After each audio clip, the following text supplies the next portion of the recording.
Okay, okay, all right, guys. Welcome to the first class of the year, compliment of the season, and I wish you a prosperous 2022. I'll be taking this online class because of my unavailability to make myself present for the physical class for this week. But however, I will be taking Oriental Philosophy now. I will not be taking knowledge and development because we've gotten to a reasonable extent in that particular course, so we are about rounding up. So next week when I come around, we just round up the course for knowledge and development. But what I'm going to do is I'm going to give you your term paper question for knowledge and development now. Then when I give you your term paper question, you have to submit on the 3rd of February. 3rd of February. That day is also going to be the day for your test. So you prepare for it 3rd of February. Then I will also give you your term paper question for Oriental Philosophy, which implies that you have 2 term paper to submit on the 3rd of February. Then your test is going to come up also on the 3rd of February. So by and large, I'm going to take we have just Buddhism left, so I'm going to take a little bit of Buddhism today. Then next week we end it up or wrap it up in the class. So what I'm going to do now is to call your matric number. Then I will have fixed topic for your matric number, so you just take note of it. So let me do for knowledge and development first. I'm coming. Let me just check where I wrote down the topics for your term paper. Okay. Okay. I think I've seen it. Okay. I won't call the first digits of your matric number, so I'll call the last 4 digits. 0358. 0358. Your term paper topic. It is said that every development is first cultural. It is said that every development is first cultural. Interrogate this claim. 0358.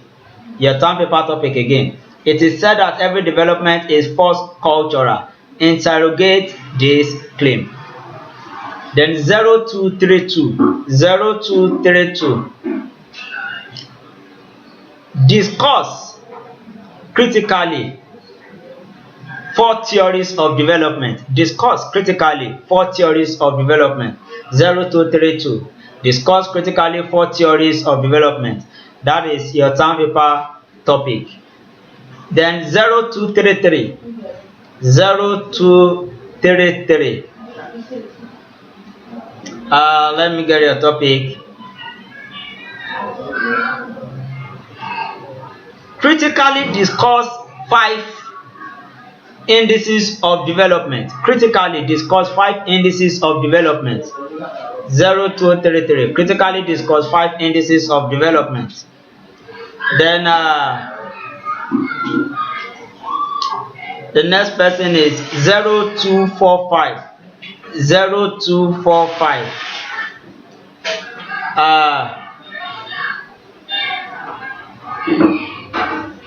Okay, using the theories of development you've learned,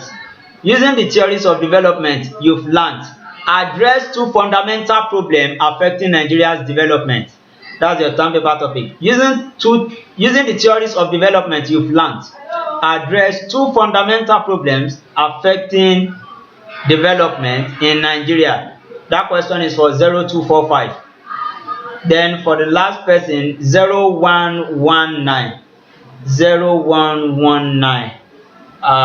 Let me see what I'll give to you.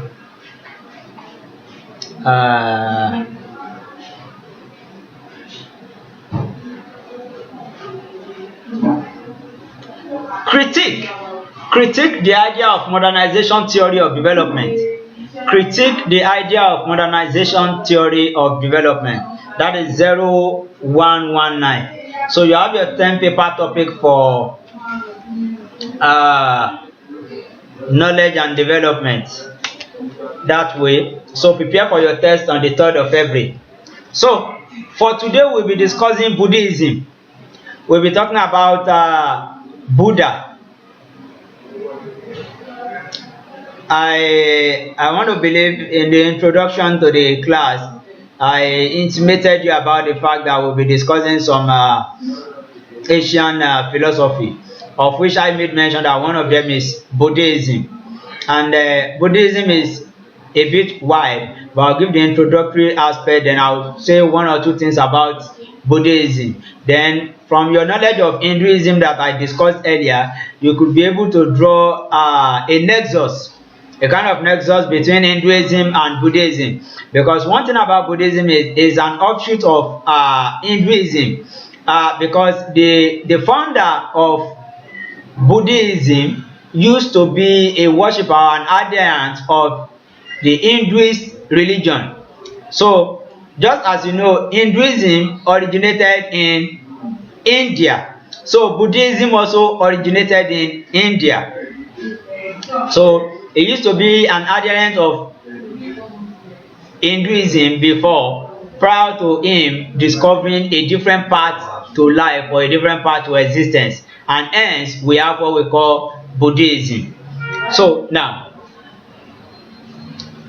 the name of Buddhism founder is Guatemala. Guatemala, the one you call Buddha, his original name happens to be Guatemala. And let me just give you an historical trajectory about his birth. There are three philosophers we rate majorly in philosophy when it talks about the aspect of religion and the likes. We have Jesus, we have Socrates, and we have Buddha. The reason being that none of them wrote anything during their lifetime, but everything we get to know about them were through their disciples who came after them. You know, Socrates didn't write anything during his lifetime. We got to know about him through Plato, and Jesus did not write anything. There was no documentation. We got to know stuff about him through his disciples. The same thing, Buddha, the man Guatemala, he did not write anything down while he was alive. We got to know things about him through his disciple. So, he also has a kind of mysterious birth. He has a kind of mysterious birth. There are several historical accounts about his birth, but whichever way, we could tag them to be myths. One way or the other, you might not really look into that as too much as a philosophy student. You don't really need the historical trajectory of that, but let me just discuss it for the sake of discussion's sake. Yeah. Some sections believe that his mother was barren for a long period of time, and his mother was not also impregnated. That some believe that the mother had a dream that an elephant entered into her womb, and after she woke up from that dream, she got pregnant. That's an account. Some believe that they only announced to her that she was going to be pregnant, and she got pregnant, and not that she had sexual intercourse with any man for her to be pregnant. So we have different historical accounts about that, and it is believed that even at the announcement of the fact that the mother was pregnant, that so many miracles happened, that the deaf received, were able to hear, the blind could see, at just the mere announcement of the fact that the mother was pregnant. He was also born into a royal household. And at some point in time, after a period of time, he jettisoned the royal lifestyle and went in search for what he called the ultimate truth of life. He went in search of, so imagine someone who was given birth to in the palace and later on left the palace life, went to live an ascetic life until he collapsed. Anyway, let me inform you that he collapsed. And when he woke up, he now discovered to change his procedure. And in changing his procedure, he went through meditation. He was meditating for a period of time, a long period of time, till he discovered what he called the Four Noble Truths of Buddhism. The Four Noble Truths of Buddhism. So I'm going to discuss the Four Noble Truths of Buddhism. Then the Four Noble Truths dovetail into what we call the Eightfold Path of Buddha. Eightfold Path of Buddha. But I'll not be discussing the Eightfold Path now. I'll be discussing that in class. But I'm going to make mention of the Four Noble Truths now. Okay?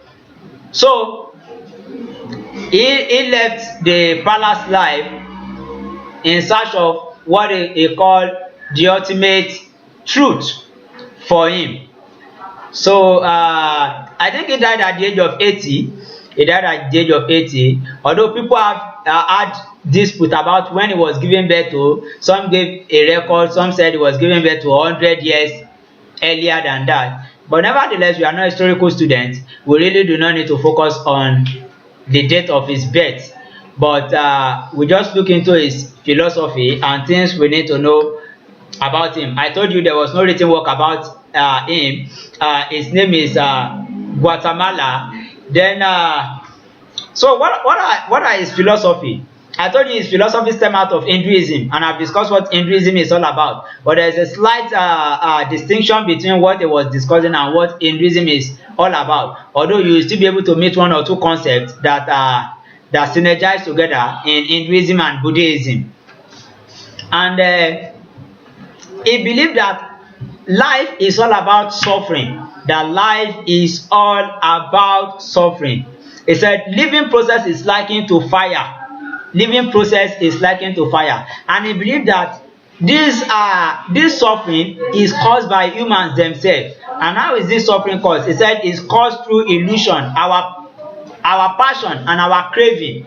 The more we crave for things, it's just like when we say the survival of the fittest, the Obesian state of nature now, in which you need something, someone else needs that thing. There is no regulatory principle, no regulatory law, so you use your power to get what you want, and by so doing you inflict pain or suffering on the other person. So you believe that is the trajectory of life, that everything in life is based on suffering, and this suffering is simply based on humans craving, humans illusion, humans desire.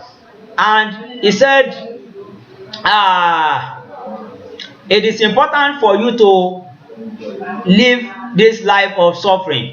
He said the life of man is a cycle. It's a cycle of samsara. Remember, I spoke about the cycle of samsara when I was discussing Hinduism with you. The cycle of samsara is simply the cycle of birth, rebirth, and birth.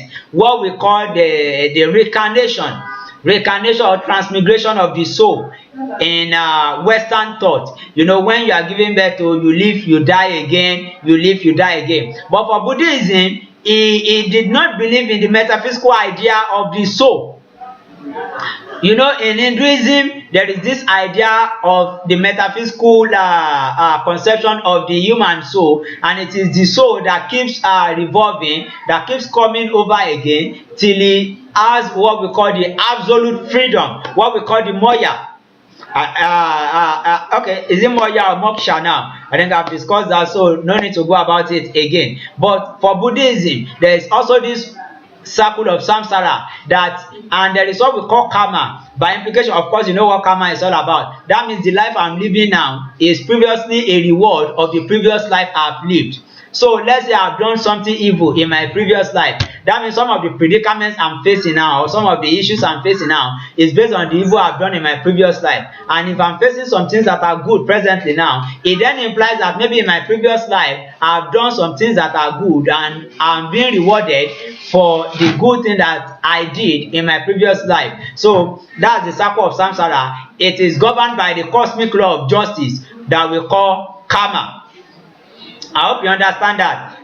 Karma is coming up again, samsara is coming up again. But the difference now is, for Hinduism, the soul is metaphysical. But for Buddhism, it doesn't see anything metaphysical in the soul.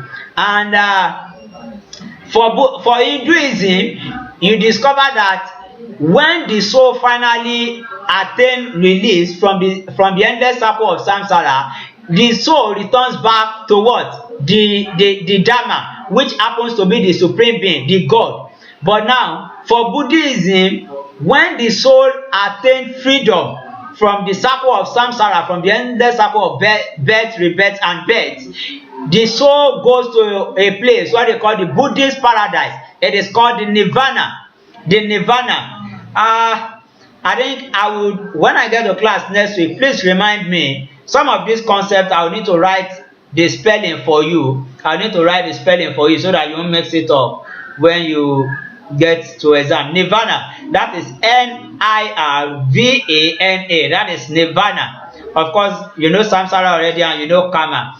So at Nirvana, it is called the Buddhist Paradise. At that point, when you attain Nirvana, then you are no longer coming to this earth again. You won't be giving birth to. Then we could say that you have been freed from the endless circle of death, birth, and rebirth.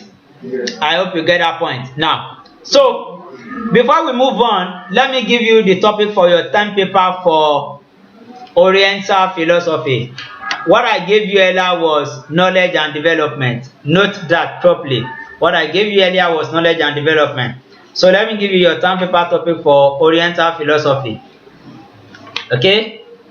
Alright, I'm coming. Okay, again, 0358. Matric number 0358. Let me check the topic. Okay, I've told you Samsara now. So let me give you. Do a comparative study.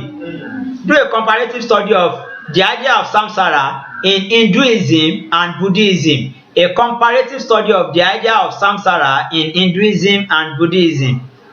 0234. 0234. 0232. Sorry, that's the class rep, I think. 0232. Your question. Carry out a critique on the idea of karma. Carry out a critique on the idea of karma in Oriental thought.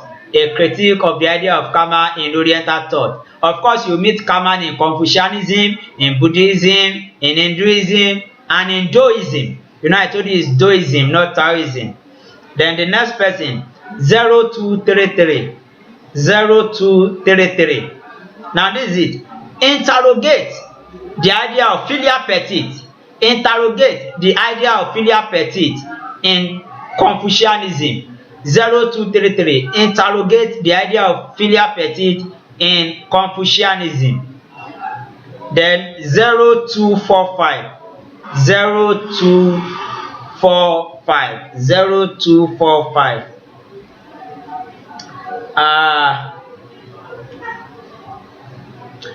Run a critique of the idea of perfect gentleman. Run a critique of the idea of perfect gentleman in Confucius thought. Perfect gentleman. You know, in Confucianism it is called Junzi. Junzi. Junzi. Run a critique of the idea of perfect gentleman in Confucius thought. Then the last person, 0119. 0119.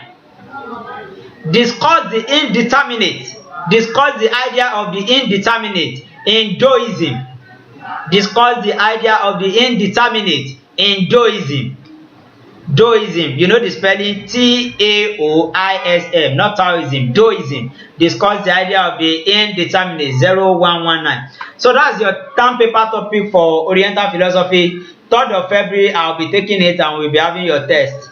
And we'll see what happens after that. So remember, 3rd of February, I won't take late submission. So you have 3 weeks for the term paper.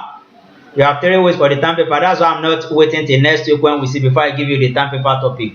So you have enough time to be able to do it. Font size 12. The specification for the assignment. Times New Roman font 12. Double line spacing. Times New Roman font 12. Double line spacing. Minimum of 5 pages. Maximum of 8 pages. Minimum of 5 pages. Maximum of 8 pages. Minimum 5 pages. Maximum of 8 pages. So that's that for that. Let me just continue on what I was discussing. So Buddha, through meditation and reflection, he came about what we call the 4 noble truths of Buddhism.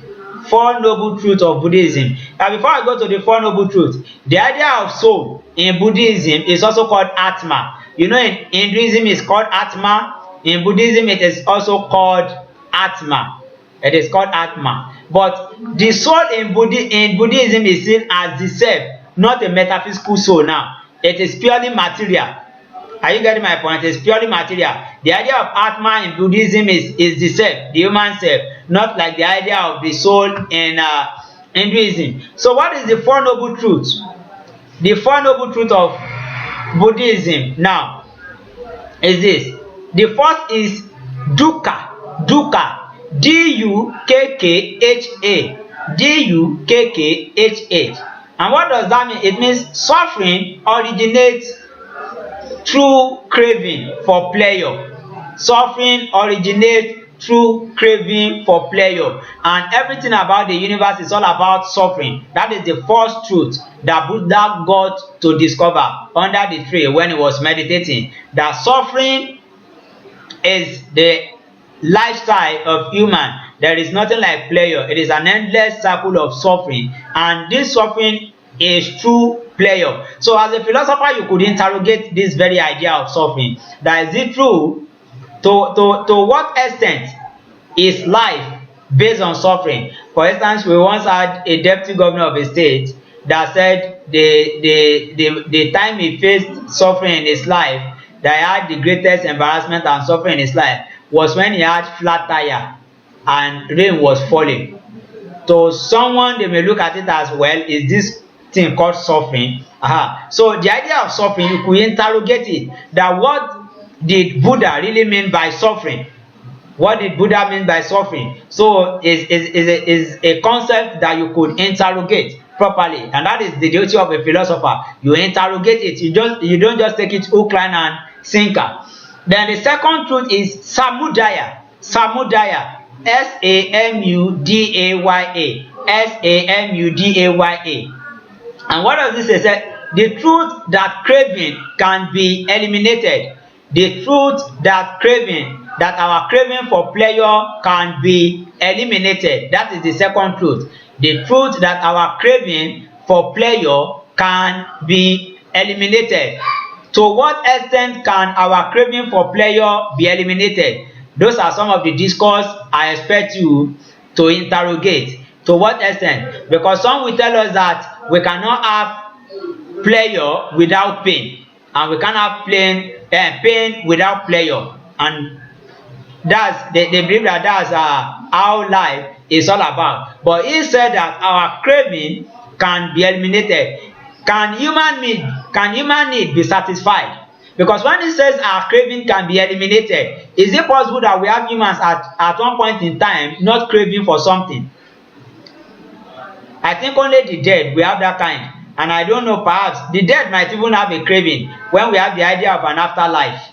If an afterlife exists anyway, that's if you believe that an afterlife exists. I do not know, I've not been there before. But since I've not been there before, maybe they even have cravings in the afterlife. Perhaps you could interrogate it. Since we have the circle of Samsara, so something might be happening there. So you interrogate that. Then the third truth is Nirodhu. Nirodhu. N-I-R-O-D-H-U. N-I-R-O-D-H-U. Now, what does that say? It says the truth that this elimination is a result of following a methodological way or path. This elimination is as a result of following a methodological way or path. That means there is only a way, a process in which man can set himself free from the circle of samsara. There is just one process, and that is what we call the way or the process. You know, we also have that in Christianity. We have the way. I am the way, the truth, and the life. I don't know if we have one way anyway. You know, it's subject to debate. Because when everybody can access the same principle through different way, do we really have what we call the way? So for Buddhism, it's postulating the idea of the way for us. And what is that way? What is the methodological path that we can eliminate craving? Because once we eliminate craving, then we are able to eliminate suffering. And can we all ever have a period whereby suffering is taken away from human existence?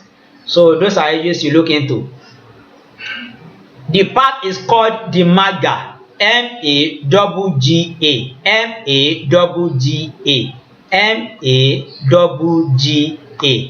It is called the midway. You know, when I was discussing Confucianism, I think I told you that the Confucius idea of perfect gentleman explains the midway between two extremes. And I told you is similar to what Aristotle postulated in his virtue philosophy. So Magga is also what? The midway. And what are the things that constitute that path? What are the things that we are going to do along that path to be able to eliminate craving? It is what Buddha called the eightfold path. The eightfold path of Buddhism. But then next week we are going to discuss that in class. So I don't like the video to be too long. So I'll be rounding up shortly now. I've given you your term paper for both knowledge and development and Oriental philosophy. So now, okay, the constituent of human self, let me also discuss that when we get to the class. But then, according to the Buddhist philosophy, they believe that anyone who has been able to navigate through this eightfold path and has gained enlightenment, and by so doing setting himself free from the circle of samsara, thereby getting into what we call the Buddhist paradise, nirvana. So you now get the point now. It is not only in Christianity or in Islam that we have the idea of a paradise and heaven, or so to speak. In Buddhism, we also have a paradise, Buddhist paradise, called the nirvana. Are you getting it? It says, so anybody who has been able to navigate through this path and set himself free from the circle of samsara and attain nirvana, that person is called Buddha. Are you getting the point? That person is called Buddha. So it is believed that even the founder of Buddhism, Guatemala, is not the first Buddha that came. He is not the first Buddha that came. That we've had several Buddhas that have been able to go through this path and set themselves free. But it was just the advocate of this eightfold path. It was revealed to him, and he brought out these ideas to limelight. How true that is subject to your idea. So thank you very much. Do have a lovely weekend. See you next week. Once again, compliment of the season. Take care.